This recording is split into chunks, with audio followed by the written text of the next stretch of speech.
didn't went to school for like various reasons.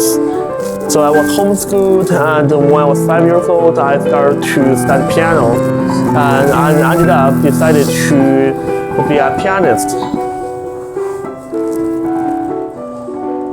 Since I was 8 years old, playing piano was basically the majority of my study.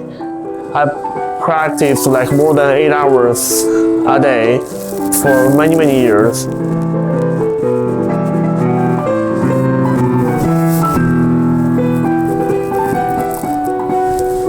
Right now, I'm operating a restaurant called Noodle in Rochester, New York.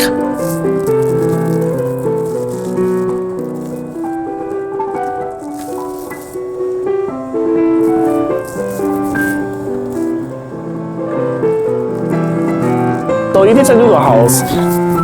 We focus on handmade noodles and dumplings and other kinds of northern Chinese cuisine. I was born in Beijing and I grew up there, so what we served are basically my hometown food.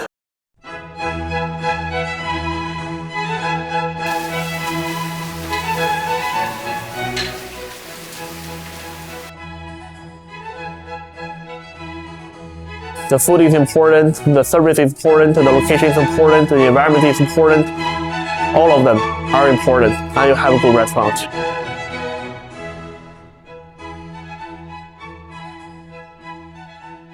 But remember this, good restaurant doesn't mean that you make good business, because the economy is also important.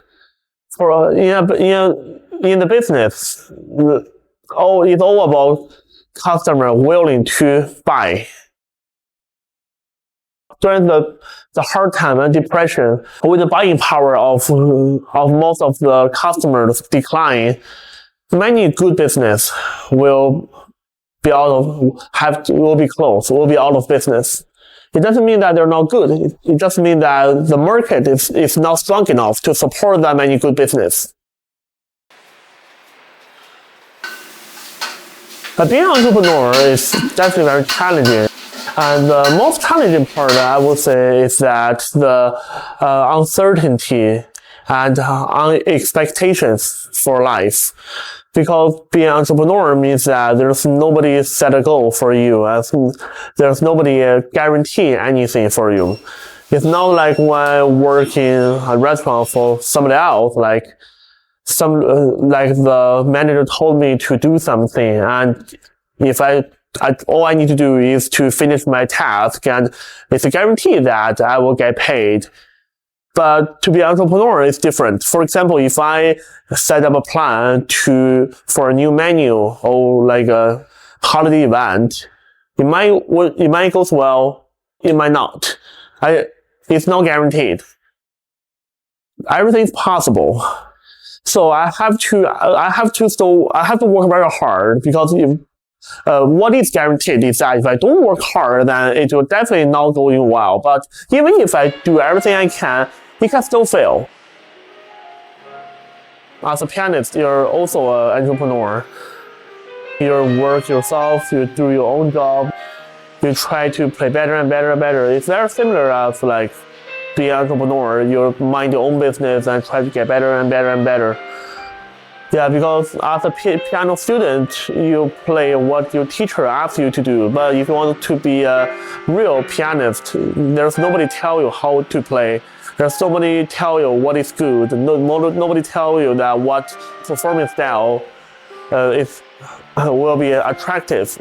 You need to figure everything out yourself.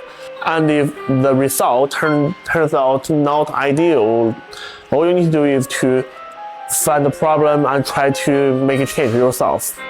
You're all on yourself.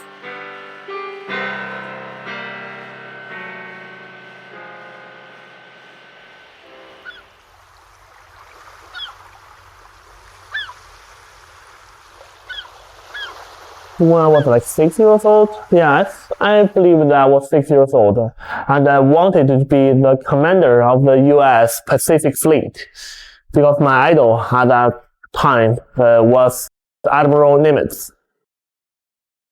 When I grow up, I focus more on how to about exploring in my life and experiences.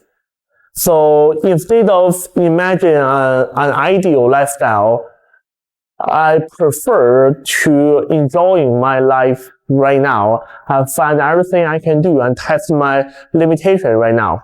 So if you ask me to write a book, write a biography for myself, I believe that right now I'm at the chapter called doing business. So I'm enjoying what I'm doing right now. Maybe 5 years later, and I still find it very interesting. I mean, I still feel excited about it. Maybe many years later, I will start to lose interest and feel that my lifestyle right now is boring. And at that point, I believe it will be the time for me to move to the next chapter in my life.